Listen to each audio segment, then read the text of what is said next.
Hi అండి, welcome to my channel. Last వీడియోలో high neck cutting చూపించాను కదా. ఇప్పుడు ఆ బ్లౌజ్ స్టిచ్చింగ్ ఎలా చేసుకోవాలో చూపించబోతున్నాను. ముందుగా బ్యాక్ పార్ట్ని తీసుకొని దానికి 2 ప్లేట్స్ని అయితే పెట్టుకోవాలి. ఈ ప్లేట్స్ షోల్డర్స్ మధ్యలో వచ్చేలాగా చూసుకోవాలి.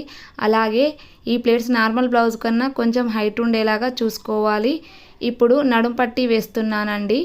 బ్యాక్ పార్ట్కి ఇలా అటాచ్ చేసిన తర్వాత ఇలా ఫోల్డ్ చేసి స్టిచ్చింగ్ వేస్తున్నాను ఒకటి. ఇప్పుడు దీనిని పైన కిన్నర్ కుట్టు వేసేసి హెమ్మింగ్ చేసుకోవడం అంతే. నడుం పట్టి ఈజీ అనే కదా, అందరికీ తెలిసిందే. ఇప్పుడు నెక్ ఎలా వేయాలో చూద్దాం.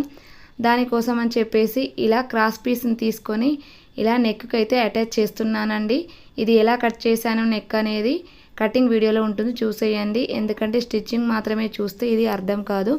ఇప్పుడు ఇలా క్లాత్ వేసుకున్న దాన్ని నార్మల్ బ్లౌజ్కి ఎలాగైతే స్టిచ్ చేస్తామో అలాగే ఫోల్డింగ్ చేసుకొని ఇలా ఒక కుట్టు అయితే వేసుకోవాలి. ఇప్పుడు వేసిన తర్వాత లోపలికి ఎక్స్ట్రా ఉండే క్లాత్ని కట్ చేసేసుకొని హెమ్మింగ్ చేసుకోవచ్చు, లేదంటే పైనుంచి ఒక కుట్టు వేసేసుకుంటే సరిపోతుంది. నేనైతే ఇలా వేసిన తర్వాత క్లాత్ కట్ చేసేసి ఇంకొక కుట్టునైతే ఫోల్డింగ్ చేసి వేసేసాను, చూడండి. ఇప్పుడు నార్మల్ బ్లౌజ్కు రౌండ్ నెక్కి ఎలాగైతే క్లాత్ వేస్తామో క్రాస్ పీస్ అలా వేసేసి కుట్టు వేసేసాను పైనుంచి, అంతే. ఇప్పుడు ఫ్రంట్ నెక్ని అయితే వేస్తున్నాను, చూడండి. ఫ్రంట్ నెక్ స్టార్ నెక్ అయితే పెట్టానండి. ఇలా క్లాత్ని కొంచెం వెడల్పు క్లాత్ తీసుకొని క్రాస్గా ఉండే క్లాత్ను వెడల్పుగా ఉండేలాగా తీసుకున్నాను. దాన్ని నెక్కి ఇలా వీడియోలో చూపిస్తున్నట్టుగా అటాచ్ చేశాను. ఎక్స్ట్రా ఉండే క్లాత్ని ఇలా కట్ చేసేసుకొని ఇలా చెట్కాలు అయితే పెట్టుకోవాలండి ఏ నెక్కైనా కూడా, ఎందుకంటే ఫోల్డింగ్ అనేది కరెక్ట్గా వస్తుంది, నెక్ కూడా కరెక్ట్గా వస్తుంది. ఇప్పుడు అటాచ్ చేసిన నెక్ పీస్ని రెండవ వైపు కూడా ఫోల్డింగ్ చేసి ఇలా కుట్టు అయితే వేసేసుకోవాలి. పైనుంచి ఇంకొక కుట్టు కిన్నర్ కుట్టు అంటారు కదా, అది వేస్తున్నాను. ఎందుకంటే మనం అటాచ్ చేసిన ఈ పీస్ అనేది కరెక్ట్గా ఫోల్డ్ అవ్వడానికి కోసం అని చెప్పేసి ఈ కుట్టు వేస్తారు, అంతేనండి. ఇది పైనుంచి కుట్టు వేసేసుకోవచ్చు, అలాగే హెమ్మింగ్ కూడా చేయొచ్చు. నేనైతే పైనుంచి ఒక కుట్టు వేసేసి మళ్ళీ హెమ్మింగ్ అయితే చేశానండి. నెక్ పీస్ అనేది కరెక్ట్గా ఫోల్డ్ అయ్యేలాగా చూసుకొని కుట్టు వేసుకోవాలి, లేదంటే నెక్ అనేది కరెక్ట్గా రాదు. చూడండి, ఇప్పుడు నెక్ అయితే కంప్లీట్ అయిపోయింది. ఫ్రంట్ నెక్ అలాగే బ్యాక్ నెక్ కూడా నేను హెమ్మింగ్ లేకుండా ఒక కుట్టు అయితే వేసుకున్నానండి.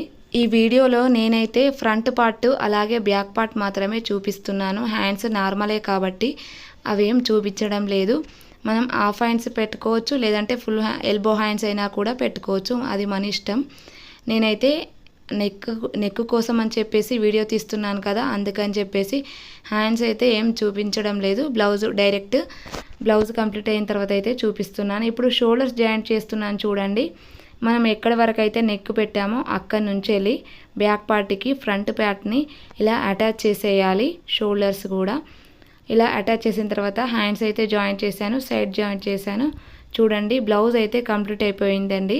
ఇప్పుడైతే ఈ బ్లౌజ్ చాలా ట్రెండింగ్లో ఉందండి. ఏ ఏజ్ వాళ్ళకైనా కూడా చూడడానికి చాలా బాగా కనిపిస్తుంది. చూడండి, ఇప్పుడు నేను ఇలాంటి బ్లౌజ్ని ఫ్రంట్ పార్ట్ మాత్రమే నెక్ షేప్ వేరేలాగా పెట్టేసి ఇంకొక బ్లౌజ్ను కూడా స్టిచ్ చేశాను.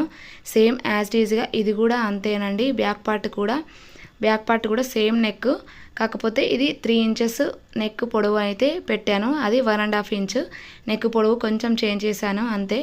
కానీ బ్లౌజెస్ మోడల్స్ అయితే సేమ్ అండి. ఇప్పుడు ఈ బ్లౌజ్ వేసుకున్న తర్వాత అయితే ఎలా ఉందో చూద్దాము.